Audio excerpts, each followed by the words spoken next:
सकाळ सकाळ उठलो, बनवला अंडा. तो दिसत होता बारीक, त्याला डायरेक्ट मोड मोड केला. तो टाकला भातामध्ये, जेवलो. कलेट येटा होता, भाकर होती ना, ताट तोच होता. ती चटणी तिथं थोडीशी मेरलाही लागली. मास बीज लावला, निघलो, गेलो सलून मध्ये. सलूनच्या ओनरचा बर्थडे होता, त्याला विश केला. मला वाटलं काय हॉटेल बिटेलला नेईल. इकडून आला पाण्या, चालू का नको, चालू का नको. त्याला ठेवलाय बगीवर. काढावल्या गेलो रेडियम वाल्याक.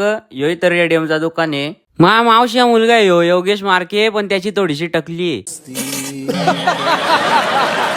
मला त्याने बोलवलेला, बोलतो सोन्या मी सगळा लावून देतो. या काय लावला मला त्याच समजला नाही. चिंचवलीचा मिनमिन आहे यो, त्याचा मामा उकरुलचा. ह्यो एवढा जांक्या मोठा नाव लावलाय. जाऊ दे, मला काय करायचे, लाव काय लावायचे त्या लाव. ही पूनम ताई आहे, मावशी पोर आहे. मला वाटलं मी आलोय मस्त काय नाश्ता बिष्टा बनवील, तर काय इचरत पण नाही. बारा आहे का काय बोलू आता, काय नाही. कांद्याची गोण लटकवले. हे वावलोलचे ते दुबईला असतात मसाज करायला. आता ते सुट्टेवालत 1 महिन्यासाठी. यो बोलतो एक लाव, बोल ती नको, आपला ह्या लाव इथं ना, त्या अजून काय लावायचं असलं तर लाव. इथं ही सगळी नाव येऊन बनवून भेटत्यात. तुम्हाला बनवायची असली तर खाली नंबर दिला, याच्यावर कॉन्टॅक्ट करा.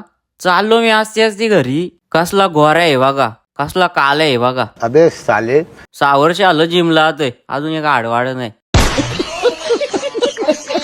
ह्यो वार आहे आपला, सकाळी येतो केस फिरवतो. हे इन्स्टा फॅमिली भेटले, ते मला बर्थडेला बिस्किट पुडा घेऊन येणार आहेत. गेलो पिझ्झा वाल्याची तर घेतला सँडविच. या बघा एकदम टॉपचा आहे, त्या सगळा या बीट टाकलाय. चटणी अनलिमिटेड होती म्हणून थोडीच घेतली. ही अशी भाकर येते, ती इकडून तिकडून बंद करतात, त्यात भाजी टाकतात. गेलो दूधवाले इथं, लाल चणं, हिरवं चणं, पिवलं चणं नाही, पिवलं चणं नव्हतं, डिप्रेशन. नंतर गेलो घरी. आस्ते घरी गेलो इकडून.